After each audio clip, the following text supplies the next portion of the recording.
Hi everyone, and welcome to our webinar, Recruitment Marketing in 2017, How the Fortune 500 and You Stack Up. My name is Allison Schaff. I'm a Demand Generation Specialist at SmashFly, and I will be your webinar host for today. We are so excited you are able to join us. We have a great presentation planned. But before we dive into the nitty-gritty of the Recruitment Marketing Report Card, just a couple of announcements for you. We'll have Tracey Parsons and Chris Brablc joining us today, and after their presentation, they will be happy to answer any questions you may have on the report or on recruitment marketing in general. Feel free to submit questions throughout the webinar using the chat, and I will be collecting them throughout, and we'll try to get through as many as we can before our hour together is over. Also, we'll be on Twitter throughout the webinar, and we encourage you to say hello and join the conversation. The hashtag for the webinar is RM Report Card, and you'll be able to find us at SmashFly and our two speakers as at Chris Brablc or at C Brablc and at T Parsons, as you can see on the slide here. Finally, I'm pleased to introduce our two speakers for today.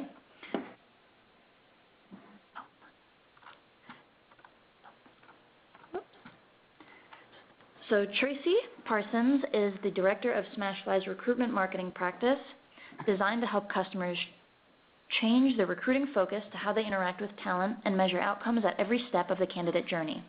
She has extensive experience in client strategy, digital development, thought leadership development, brand development, and consulting at companies like TMP Worldwide and her own consultancy, Parsons Strategic Consulting. She has worked with some of the world's most recognized brands to develop and devise cutting-edge recruitment marketing practices. Today, she's dedicated to changing the way hiring is done to create a simpler, smoother experience for both talent and employers. Chris is the Director of Product Marketing here at SmashFly, where he leads efforts from product messaging to thought leadership. With expertise in the areas of digital marketing, social media, and content marketing, he excels at cultivating influencer relationships and enhancing online brands with a focus on storytelling and messaging through channels such as social media, SEO, and content creation. He is passionate about the recruiting space and was recognized as one of HR Examiner's 2012 Top 25 Online Influencers in Recruiting. All right, so Chris, I am going to hand it over to you. Thanks, Allie. And Tracey, how are you doing today? I'm good, Chris. How are you? Happy Tuesday masquerading as a Monday.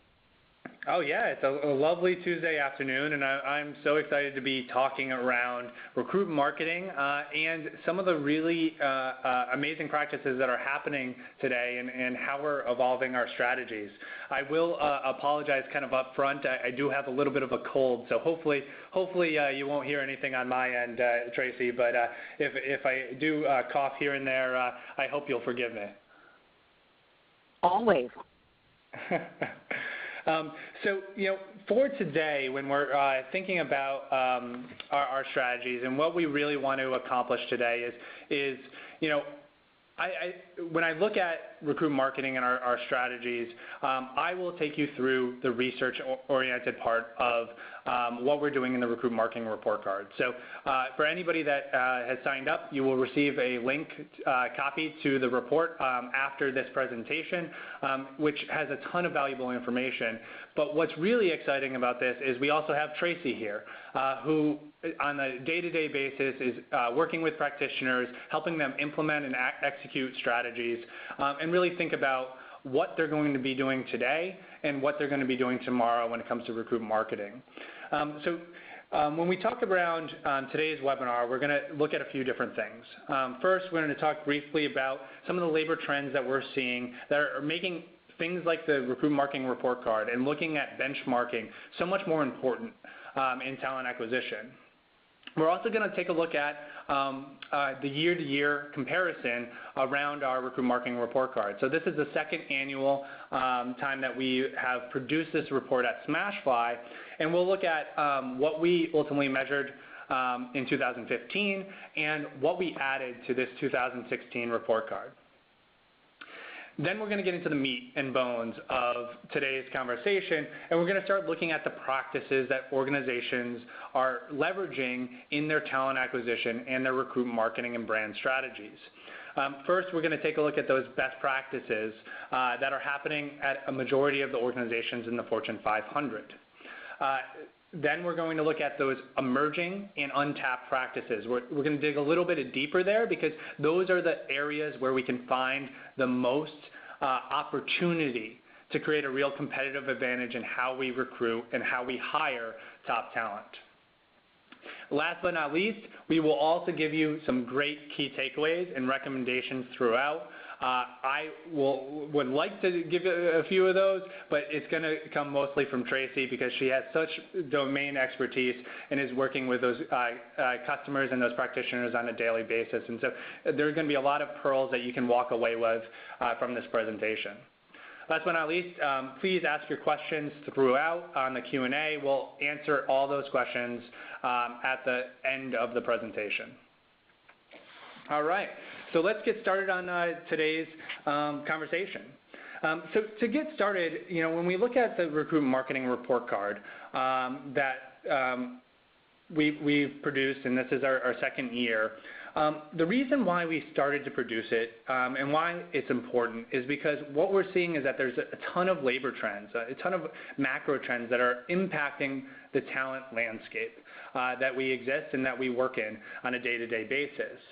We're seeing that it's becoming harder to fill job openings. The number of job openings has increased and is just shy of an all-time high as of today. We're also seeing that the labor market is shifting. The types of candidates that we're recruiting, specifically baby boomers, many of them are retiring, and over the next 10 years, we're going to see a lot of them leave that labor population. What's really interesting there is that they're getting replaced by millennials. And when we think about the difference between baby boomers and millennials, one of the key differences is that more than likely they will stay a lot shorter than baby boomers. So when we're thinking about this, not only are we replacing and having to hire and recruit a much different candidate population, but we're also seeing a candidate population that we're probably going to have to hire more times over the course of the year. It's about so we're going to probably have to hire about 2 times as much of those same candidates.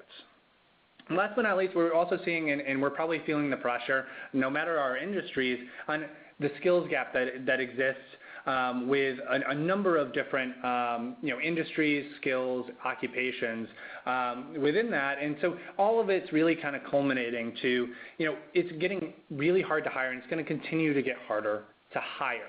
And so when we think about kind of all these different trends, and when we look at the Recruitment Marketing Report Card, we're really focusing on how do we leverage your employer brand better? How do you focus on attracting these candidates in a much harder hiring environment? And how do we convince them that we're the place to be and that they should apply to us much earlier in their journey? And so all the recruitment marketing tactics we talk about today are really focused on that. How do we attract, how do we engage, how do we nurture those candidates to ultimately become hires at our organization? And so, Tracey, when you look at kind of all these different macro trends that are happening, what are the things you're seeing that organizations are starting to focus on when they're looking to address those trends? Well, I think one of the interesting things, Chris, is when you look at these stats and you you connect the dots of the number of job openings, the people retiring, the audience shift, that's what really kind of stands out to people is that audience shift. Because how you market to a baby boomer audience is going to be very different than how you market to a millennial. I mean, even we have a statistic here from PwC that 93% of CEOs recognize the need to change that strategy for attracting and retaining talent. And if it's coming from the CEO of your organization, in fact, 93% of them, you can bet for sure that that's going to trickle down into the recs on your desk and how you're interacting with talent. And the things that keep bubbling up for my customers and the people that I work with and get to study is that, how can we start building relationships? Because millennials, they require different, actually, let's scratch that. Let's not talk about millennials necessarily because all humans really want a better experience. They want a relationship. They want a relationship that's more honest about what that company needs, who they are, and who they're not, so that they can make them decisions about their fit. But the current strategy is a lot of radio silence. There's a lot of black hole feeling around the experience, and that's really a failed strategy. I mean, I think there's stats out there from other organizations that are like 90% of the people out there are open to a new position. Well, then why aren't they applying to it? Well, because they don't know what they're getting into. So kind of that's the story that we're trying to uncover. How do you start building those relationships? How can you use your employer brand through the entire continuum of recruitment marketing to really bring it to life throughout the candidate journey? No, I totally agree with that, Tracey. It's that relationship building, that relationship that's much longer lasting, and how do we make sure that this is not a linear candidate journey, but it continues throughout the careers of those candidates. Right. And so when we look at the strategy and think about kind of the report card and why we're doing it, is we saw all those macro trends that are happening, and we're seeing all these organizations start to talk around that they need to change their strategy to attract this new candidate audience, to start building those relationships. But we had the question, well, what are they actually doing, right? One thing is to say, hey, we're going to change our strategies. Then another is to say, actually put it into action. And when we looked at the report card, what we see is over the 2 years is, here are the areas that we ultimately focused on, and this is what we're going to be talking about with our best practices. So first, we kind of looked at content. What types of content you were including within your career site, within your recruitment marketing campaigns. We took a look at social. Do you have social presence for your careers, or do you incorporate it somehow within your overall organization social strategy? We looked at employer branding. How you leverage employee stories. How do you leverage things like Glassdoor? How do you ultimately communicate your value and your value proposition to the candidates that you're ultimately looking to attract? We also looked at mobile, from the mobile experience on your career site, to the mobile job search, to potentially mobile apply. We looked at initiatives from diversity to military to your campus initiatives and what you were doing around specific candidate audiences. And then, in 2015, where we stopped was, all right, did you offer an opportunity for candidates to engage with you and to opt in to communications from you that wasn't through the apply process? So they didn't have to apply to a job in order to engage with you. What's really interesting when we looked at 2016 is we kept a lot of those same categories. So we're able to benchmark across that, and we'll share a little bit what that looks like. But we also said, well, what else can we do? What else can we measure? What else can we look at?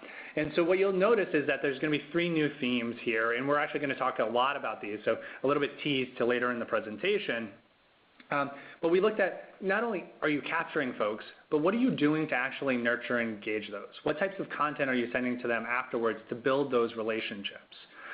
We're also going to look at personalization. We looked at personalization across that candidate journey. It's not about just personalized jobs on your career site, but it's about how do you personalize every communication, whether somebody opts into a talent network, whether somebody is visiting your career site, or going through other channels. And then we also looked at SEO and some best practice SEO strategies within the report. So we have a lot of interesting findings, and so I want to go to the meat of the report now. We'll go back and forth and provide some actual real examples. Tracey will take you through some real examples of people that are doing this really, really well for each of these practices.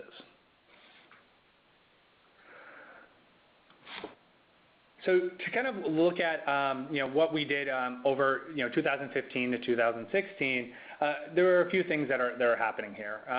First, the average grade was a C. That was the same as last year. But what we saw was that we saw a lot of organizations actually up their game when it comes to recruitment marketing. We saw that from 13 companies in the Fortune 500 last year to 22 companies that were on the Dean's List this year. If you're interested in those companies, again, they're in the report. So if you click on the link and download the report, you'll be able to find that directly within the report. What we also saw is that there was a 27% increase in A's and B's. So overall, I think we're evolving and getting better at recruitment marketing and putting a lot more of these practices to work, which is a good sign. We also started to look at industry and looked at our different industries really impacting and doing things better than others. And what we saw was that industrials and aerospace and defense actually had the best average grade. But when we looked at A's or the companies that got A's, telecommunications actually did and performed the best. So those industries are doing really well. But when we look at the kind of the tail end of the spectrum, when we look at D's and F's in the back of the class, we see a number of industries that are kind of falling a little bit behind. Whether that's the automotive industry, the materials industry, wholesaler industry, and a few others. So really some interesting stuff.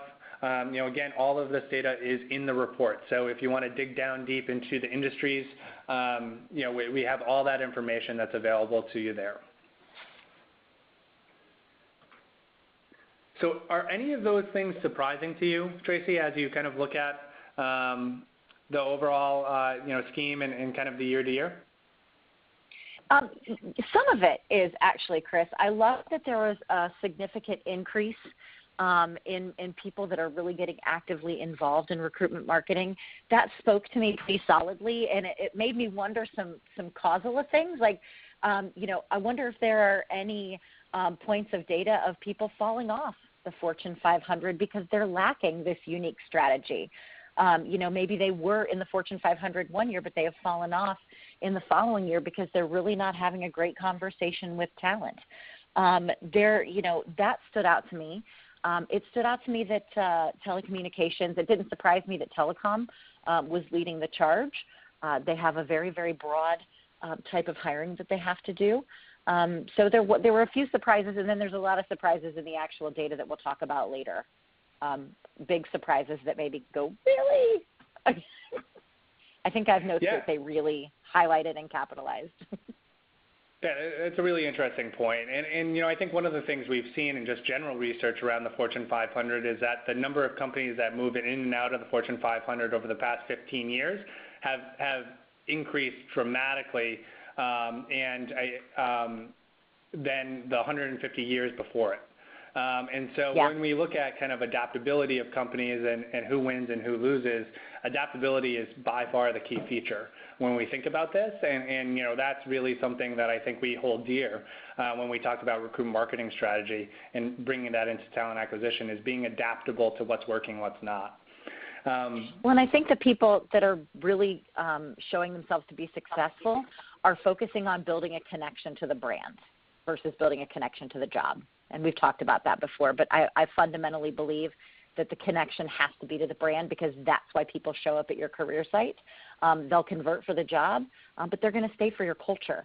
So I tell that to people all the time, and it's true. And the companies that are getting A's and B's in this report really are focusing on building that connection to the brand. Totally agree. Totally agree. So now let's take a look at those best practices. So what we're going to look at is all the recruitment marketing practices in the Recruitment Marketing Report Card. We're going to go over best practices first. We're probably not going to spend a whole lot of time here because these are the ones that are probably the most mature. But then we're going to look at some of the emerging and untapped practices. And so we're going to go into each one of those a little bit deeper, because we think those are areas of the greatest opportunity to really make an impact here. So, I'm going to ask Tracey to, share us kind of all the goodness that she knows, with organizations working through that, and some really good examples throughout. So when we look at the best practices, when we're looking at the Recruitment Marketing Report Card data, we have a few that are used by more than 50% of the Fortune 500. First and foremost, diversity is a key core issue, and there's content dedicated to diversity at 75% of organizations. So, diversity has been a huge theme, and that has actually grown year to year. We also saw that mobile-friendly homepages, mobile-friendly job searches. Mobile has become more important, especially as organizations are using and candidates are using their mobile devices even more to search the internet to capture and distill down information. Last but not least, we're also seeing that other initiative-based hiring as well as job family hiring is becoming more prominent. So when we look at this, we're looking for organizations that are specifically calling out their veteran and military hiring initiatives on their career site. And we're looking at organizations from a job family's perspective that are calling out specific skills and directing candidates with those skills to content that is dedicated and personalized for them. So if you think of engineers, if you're hiring engineers, you might have content that is dedicated to this is what you can expect as an engineer at this organization, or sales reps, or any type of skilled candidate they have depending on your organization and your company. And so all of these best practices, what we're seeing is that a lot of organizations are thinking about this. They're thinking about targeted content. They're thinking about targeted content to their initiatives, to the skill sets that they're ultimately recruiting, and they're thinking about how candidates are consuming that information by making sure that they're mobile optimized no matter where they're going on those career sites. And so when we look at the key kind of examples here, Tracey, when you kind of were looking through organizations that are doing this well, what was an organization that you thought was doing one of these best practices really, really well? Yeah, Lockheed Martin stood out to me, and they recruit and have a lot of They recruit a lot and have a lot of connection to military. So again, they have a focus on military on their career site. And not only do they provide content and stories, which are really important, right? So it's really important that you tell a story and that you talk to people in ways that they can understand. You give them a variety of ways to consume your content. Here we see a video, here we see some content.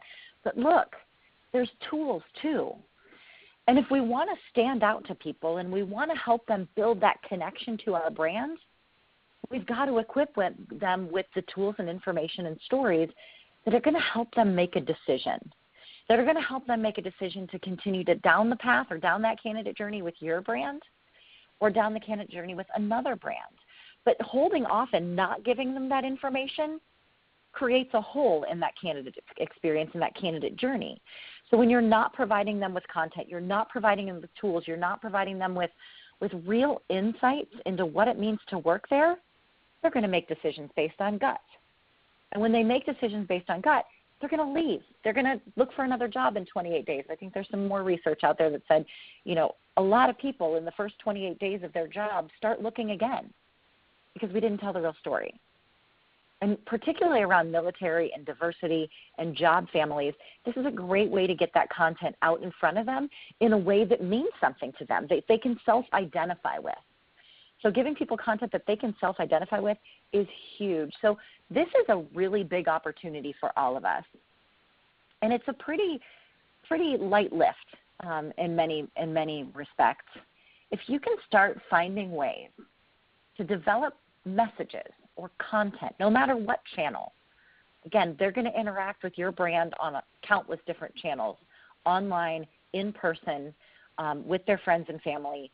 But you've got to start telling stories and developing messaging that's specific around skills and job families and diversity and military, things that people can self-identify with, things that people will say, oh, that's totally me, or that's totally not me.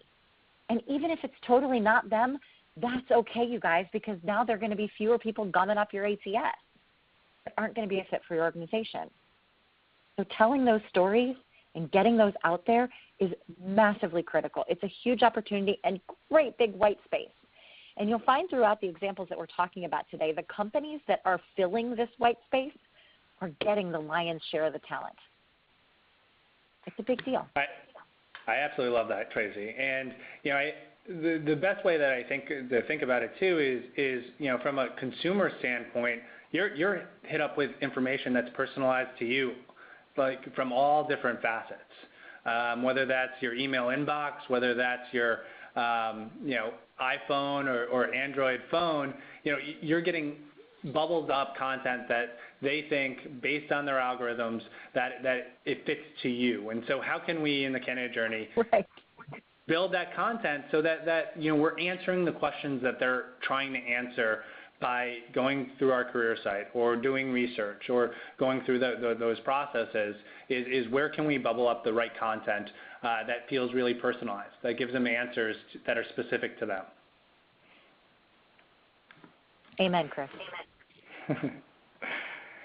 So those were the best practices. And so for the majority of organizations, they were all going and looking at that. But now let's take a look at the emerging. So this is used by over 20%. So this is a 20% to 50% bucket here. And when we looked at kind of the emerging practices, we saw a few different things. We saw that organizations were still kind of figuring out SEO. And being able to provide SEO landing pages to just make sure that they were indexed and could get found on search engines for their positions, for their jobs. The second part is making sure that we had content that was candidate focused.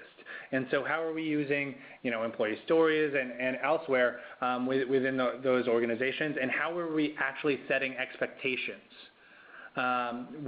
in the process before candidates actually go to apply. Third was looking at employer branding. How do we actually provide value? So everything from employee stories to leveraging our Glassdoor profiles to doing a number of other things with getting our brand out there at the right points in the candidate journey. We also saw that there were a few emerging practices within mobile, so we'll take a look at kind of where we fell behind in mobile in comparison to the other two. And then we also looked at social. And so there were some organizations that were doing social extremely well, but looking at what are the key triggers within a social strategy within talent acquisition. So when we looked at SEO, or search engine optimization, we looked at two different things. The first one is table stakes, and it's in kind of looking at it that it's not 100%. It's a little bit concerning. But basically, if you typed in that company's name and careers, would it be the first result in Google? This should be your career site. It shouldn't be Indeed. It shouldn't be Career Builder. It shouldn't be any other job site that you have. It should be your career site. And that should be happening, that can happen pretty easily. So we looked at that, and the majority of organizations have that. What we also looked at was, well, were organizations using SEO best practices when it came to their job content? And their landing page content with regards to keywords, with regards to how they set up the pages, and being able to look at it. And we were just under that kind of 50% mark for those organizations at 49%. And so when we look at kind of SEO in kind of a recruitment marketing strategy, Tracey, what are the things that you think are really important that we should consider as, just even table stakes, but as like kind of more deeper best practices there? Yeah, and when I think about SEO kind of makes me, it just changes all the time. It's really one of those challenging things. And but when I think about SEO, there's a couple things that immediately come to mind. One of them is that SEO is what you're feeding that marketing funnel with. So you have to find ways to better optimize all of the pages on your career site and any kind of content that you're driving to. So it's important to feed the funnel.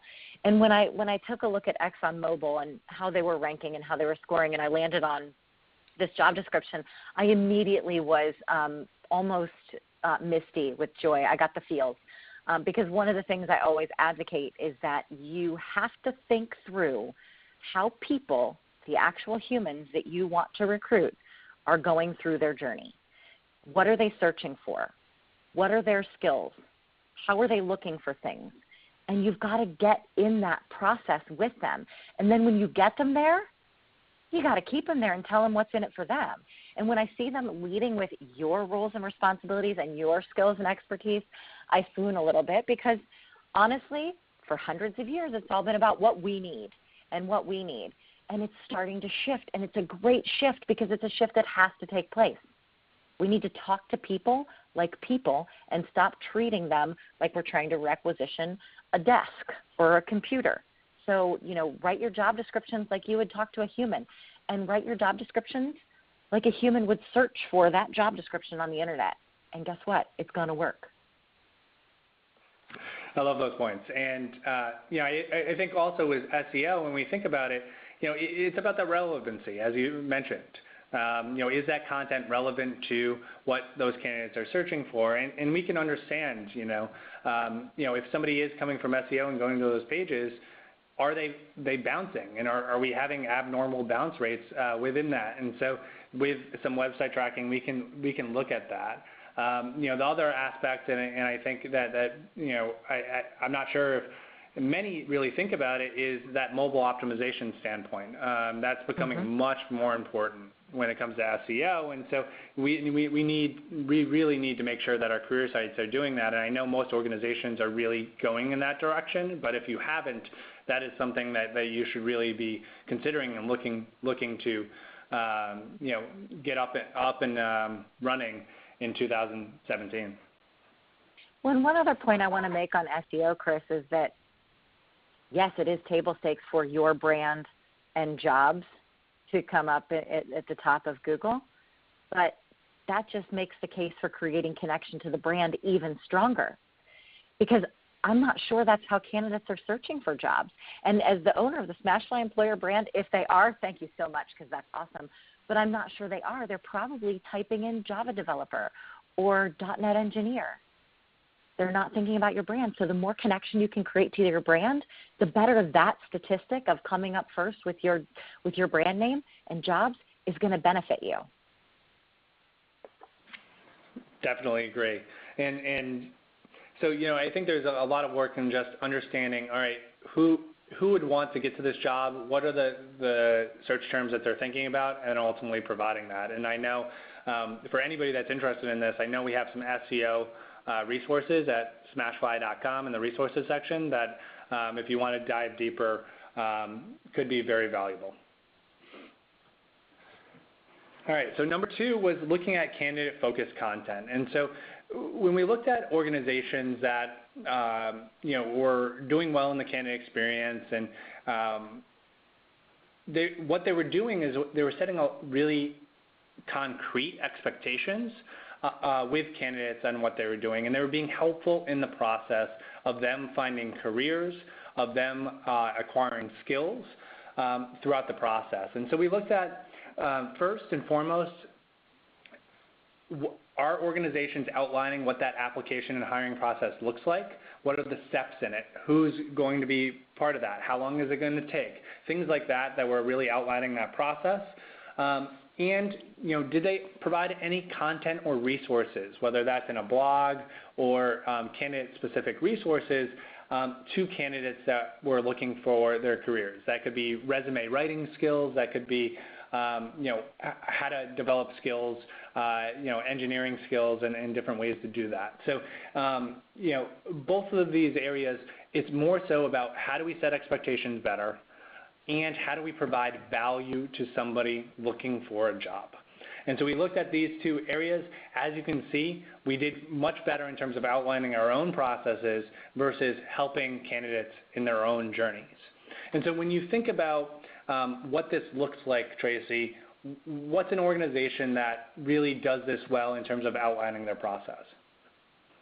Well, I'm always impressed with anybody who has the gumption to put their process online, right? Because there's always this mystery shrouded in, our process is shrouded in mystery to the public. And whenever people find out, what I do that don't work in our industry, they're like, so how does this exactly work? What happens? So having that guts and that courage to put it out there is more than just guts, right? If we're asking people to make a huge life-changing decision, like change jobs, because it's not like changing laundry detergent. You can always go back to your old laundry detergent and not be called a detergent hopper. But But when you talk about what that process is, you're creating a level of transparency that hasn't really been in place before. You can use this space to not only educate, but inform the audience. Help them be better candidates. Help them be better interviewers. Even if they're not interviewing with you, and take that information to somebody else. Isn't that a great skill to pass on to the humankind? It's an opportunity to break down barriers, build relationship. And again, as Chris said, setting those expectations is critically important. And it's going to give people more ammunition to screen themselves in and out.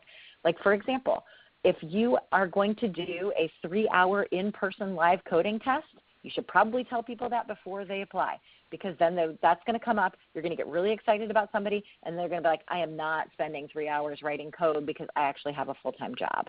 So transparency and expectation setting is important, but so is educating and informed decisions for candidates. So I love this practice. I love that it's emerging. It brings me a lot of smiley happiness. Yeah, I think one of the biggest things is that black hole, right? We always talk about the applicant black hole, and part of it's because I just don't know what's happening, right? And if I knew what was happening, I knew what to expect going into it, that, hey, it might take a week, and then I haven't heard back in 3 days. Well, hey, I might wait 4 days and see what that is. And so if we set the right expectations, I think that's really helpful. So when we talked about, we talked about kind of that content to be helpful with candidates, but now this is talking around content that is really specific to you.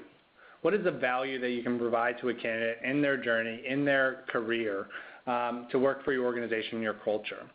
And when we looked at employer branding, we looked at a number of different things. First, we looked at employee stories. We looked at how many were actually doing videos, how many were doing written stories.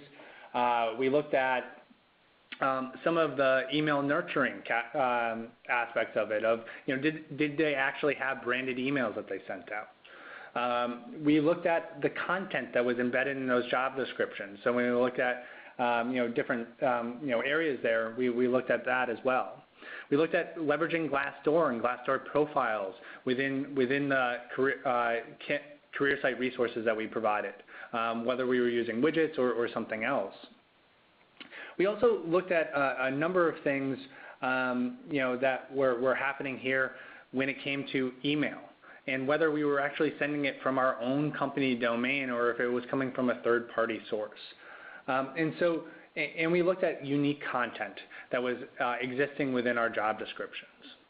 And so when we looked at kind of a number of these things, the big things that I think I'll point out and we'll talk around is, employee stories are a huge content piece.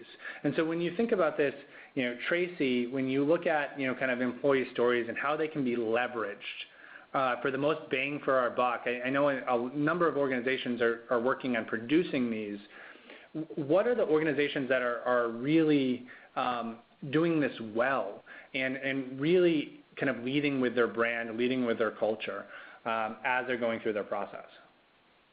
Yeah, and I've got to point to Thermo Fisher Scientific, but before I talk about Thermo Fisher, I really want to caution everybody on this webinar today that when you send email to people from a third-party domain, it's going to go into spam. It's going to be it's dangerous, you guys. So try and get that company domain. This is one of those ones that stood out to me so hardcore when I was reading through the research that I was like, we have to stop doing this right away. And the fact that 95% of people are sending from a third party, that's so concerning to me, because it means our messages are not getting through and they're not being respected. So that public service announcement, I'll get off my soapbox and talk about Thermo Fisher Scientific, because they do a really masterful job with storytelling.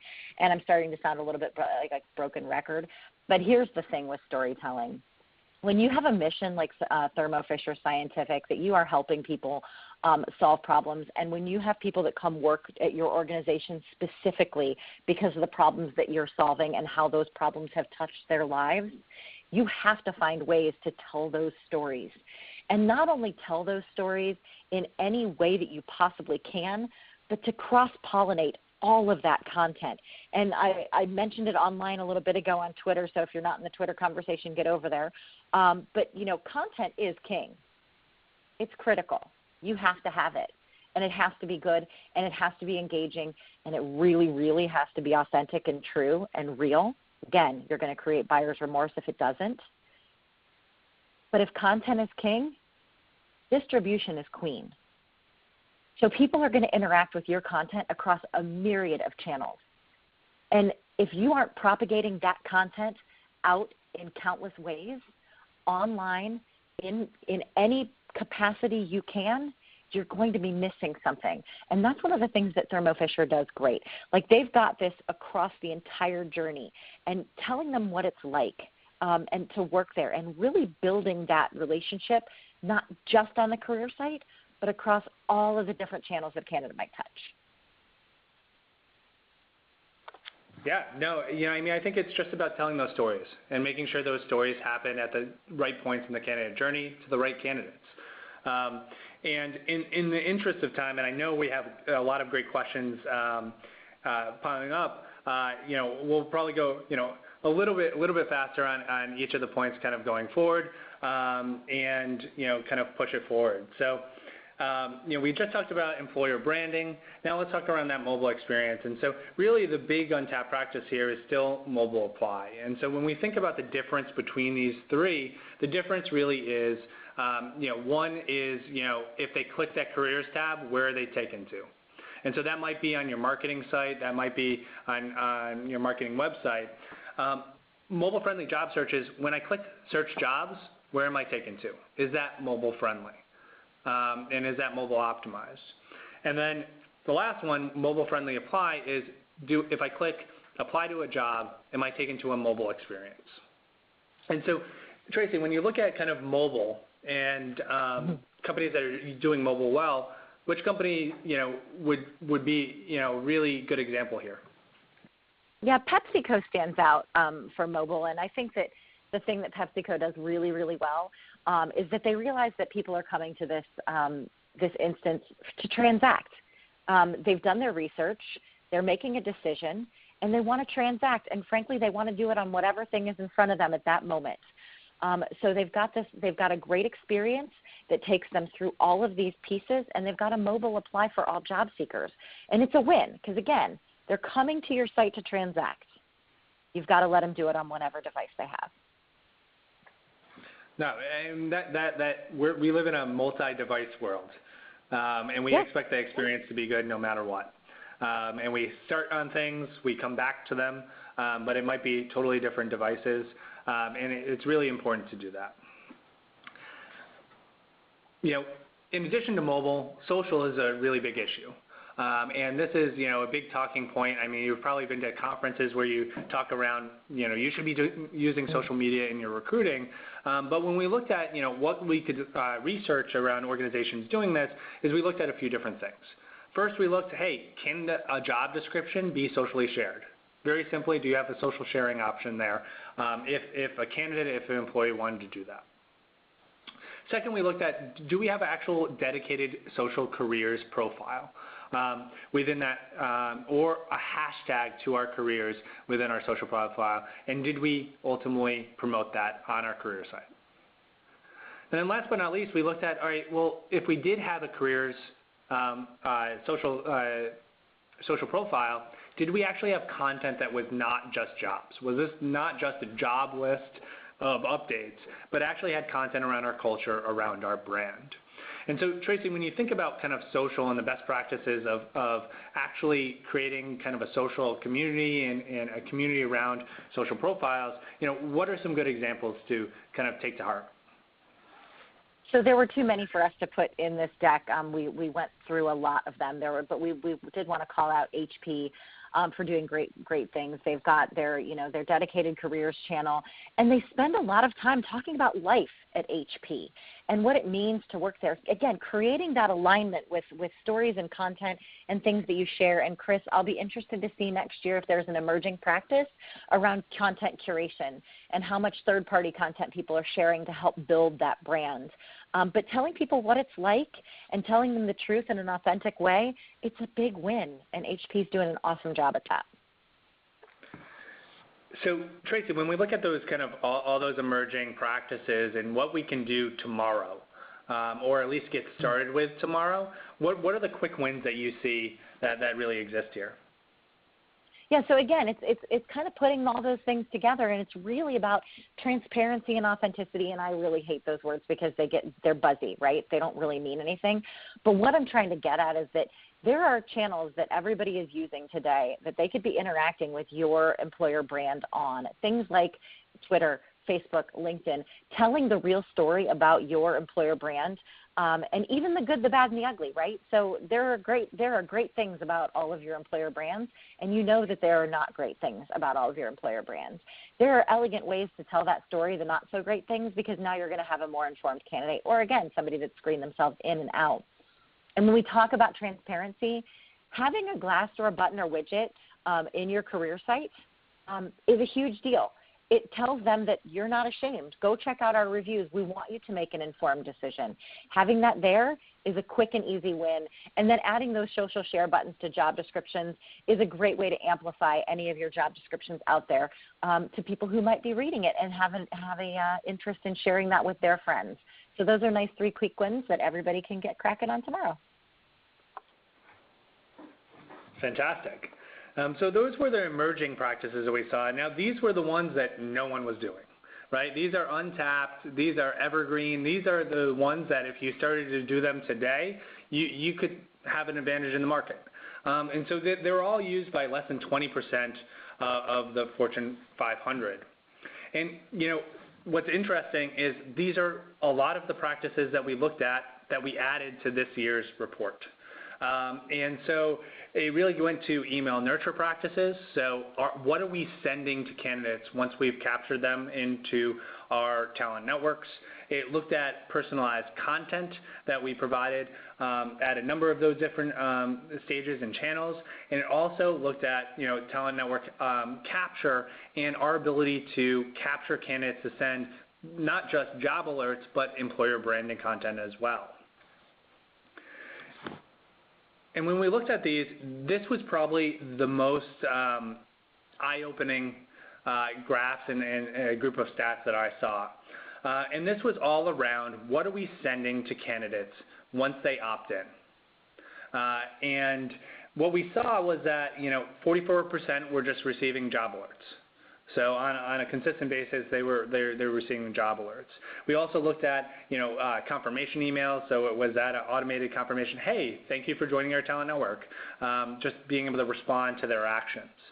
What we saw is also, but what's really interesting here is that the bottom of this, right? And this is where we kind of hit negatives. Is that we saw that 48% of organizations didn't even send an email after their confirmation email. So they didn't send a single email for somebody that signed up. We also saw that some didn't even offer opt-out, which is just a can spam best practice. And so the big things here, and the biggest one is that we also saw that only 1% sent content other than jobs. And so if we're thinking about our brand and our culture being what we sell, we're not doing a terribly good job of doing that to the contacts and to the pipelines that we're building on a day-in-day basis. All we're trying to do is spam them with jobs. And so, Tracey, when you think about organizations that are doing a much better job of leveraging content, leveraging their brand, what are the organizations that you would really want to point out that are doing this really well? Yeah, and it all comes down to companies like Marriott, who are really setting the bar, and they send a newsletter monthly. It gets people behind the scenes. It's almost like an inside peek, which is exactly what people want. That's the number one barrier for people to change jobs. The number one barrier for people changing jobs is not knowing what it's really like. And if you tell them what it's really like, you're removing that barrier. Marriott does a great job with that. Some of the customers that I work with are doing a tremendous job with that as well. They're just not Fortune 500. Some of them are, some of them aren't. And essentially what you're doing when you don't email anybody that has signed up for your talent community or your talent network is creating a second black hole. As if the first black hole wasn't annoying enough. Let's create another black hole. So let's stop doing that. And please understand that I don't think that creating email is easy. Creating email is challenging. But it is a critical component of recruitment marketing. It is a differentiated component. Again, if 1% of the Fortune 500 is sending email, that's huge white space for you to get your story in front of people. And if you're delivering things that are valuable, like Marriott's doing in this email, guess what? That message stays in the inbox. And when that message stays in the inbox, it passes past their eye all day long, countless times. And when they have a bad day at work, they're going to think of your brand and they're going to click on this. It's a win. Yeah, I love that. It is the second black hole, and if we're trying to create relationships, this is a valuable way that we can maintain relationships, and we can nurture those relationships over a much longer period of time, and I think that's really important. And so when you think about kind of quick wins of things that I might be able to do to kind of maintain and create longer-lasting relationships with email, what are the things that you see, Tracey, that somebody can walk away with? Well, I mean, if you have the capacity to send email to remind candidates to complete their application, you should do that. So if you think about this, how long do you think it took for Amazon to realize that, hey, we have this whole abandoned shopping cart issue? Hey, what if we just automatically email somebody to continue their purchase? We need to be doing that in recruiting because it absolutely generates results. In fact, there's a 15% increase in applications every time that you can send one of those emails. So automate as much as you can. If somebody abandons that application, automate a message that says, hey, here's where you left off. Or was there a problem that we can solve for you? Build those relationships. Be useful and valuable. That's a great point. And email nurture is probably one of the biggest evergreen practices that we saw, but we also saw, a lot of work that could be done when it comes to personalization. So we talked around those job families and personalizing that type of content, but then there's other opportunities for personalization that we measured, whether that's letting candidates choose the frequency of when they receive communications, making sure that we had personalized job recommendations available on our career sites, whether we can bubble up unique content to job descriptions, whether that's in the sidebar or header within the job descriptions themselves, and that auto-remind to complete an application of personalizing to really understand, hey, we understand that you didn't finish. Was there a reason why you didn't? Would you like to? And so when we think about personalization, what are the keys to personalization, and what are some good examples that you've seen, Tracey?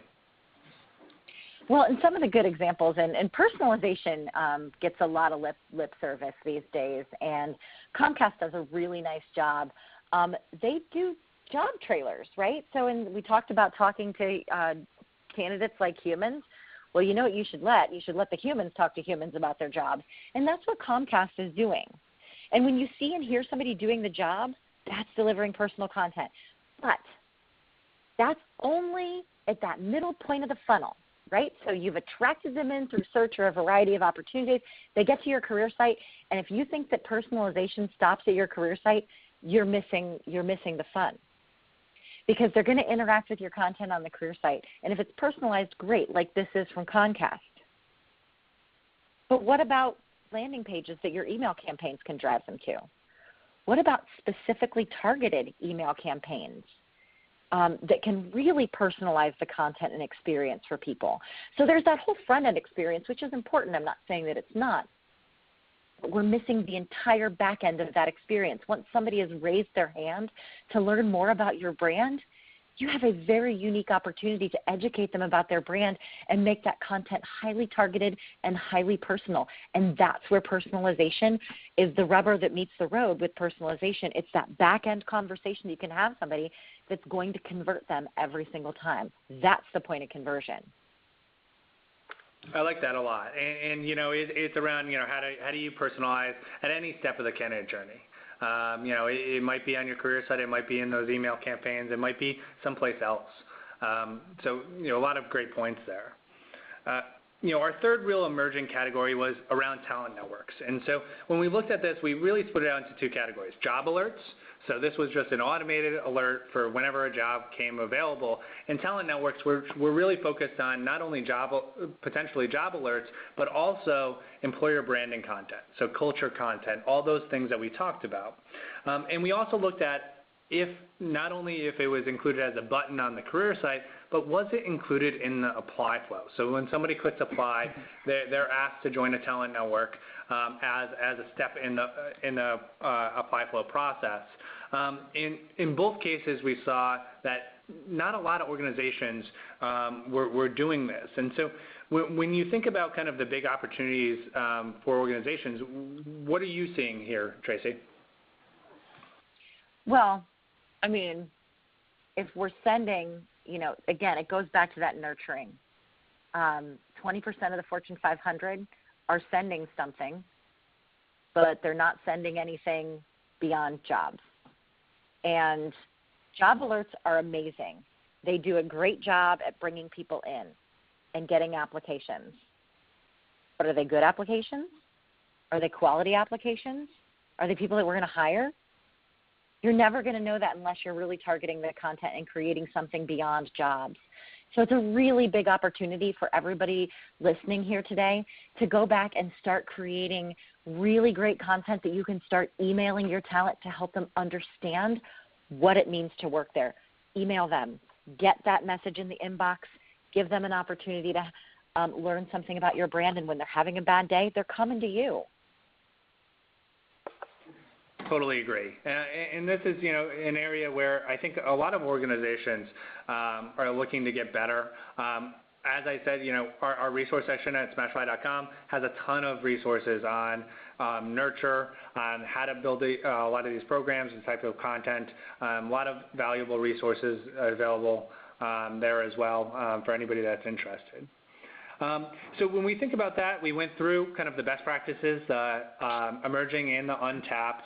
The big takeaways for me when we look at this is, being able to provide an option outside of apply for organizations to engage with you is really, really important. We're still not there. We still only see 24% of organizations doing this. That is integral to building the relationships you need to be successful.